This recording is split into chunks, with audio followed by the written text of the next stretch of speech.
South Korea के माथे पर चिंता की लकीरें हैं, होनी भी चाहिए।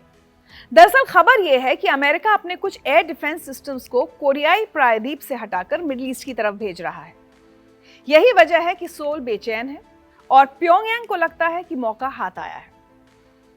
कुछ अहम मीडिया रिपोर्ट्स कहती हैं कि अमेरिका ने पेट्रियट और थार्ड यानी terminal high altitude area defence जैसे सिस्टम्स के कुछ हिस्सों को मिडिल ईस्ट में तैनाती के लिए रीडिप्लॉय किया है। दलील ये कि ईरान के साथ जारी हालात में वहां एक्स्ट्रा लेयर्स ऑफ प्रोटेक्शन की जरूरत है। साउथ कोरिया के राष्ट्रपति ली जे म्यूंग ने कहा, हमने विरोध तो किया है लेकिन यह अमेरिकी सेना का ऑपरेशनल फैसला है।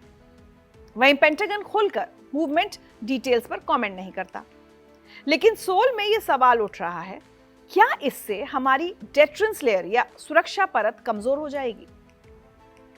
और ये सवाल इसलिए क्योंकि यही वो वक्त है जब नॉर्थ कोरिया मिसाइल टेस्ट की रफ्तार बढ़ा रहा है। 27 जनवरी 2026 को प्योंगयांग के उत्तर में 2 बैलिस्टिक मिसाइलें दागी गई। करीब 350 किलोमीटर की रेंज, 70 से 80 किलोमीटर तक की ऊंचाई और जापान के बाहर समुद्र में परीक्षण, यानी संदेश जोरदार लेकिन नियंत्रित। इसके बाद 14 मार्च को तो नॉर्थ कोरिया ने एक साथ करीब 10 बैलिस्टिक मिसाइलें दागकर सबको चौंका दिया। ये लॉन्च उसी हफ्ते हुए जब अमेरिका और साउथ कोरिया फ्रीडम शील्ड सैन्य अभ्यास कर रहे थे।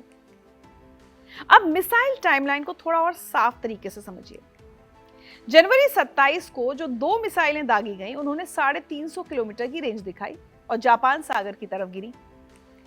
तस्वीरें और तकनीकी डेटा बताते हैं कि शॉर्ट रेंज बैलिस्टिक मिसाइल दुनिया को वो मैसेज देने के लिए काफी है जो किम जोंग देना चाहते हैं। फिर 14 मार्च को करीब 10 मिसाइलें उस समय लॉन्च हुई जब फ्रीडम शील्ड एक्सरसाइज चल रही थी और मीडिया में अमेरिकी डिफेंस इक्विपमेंट्स के डिप्लॉयमेंट पर बहस हो रही थी।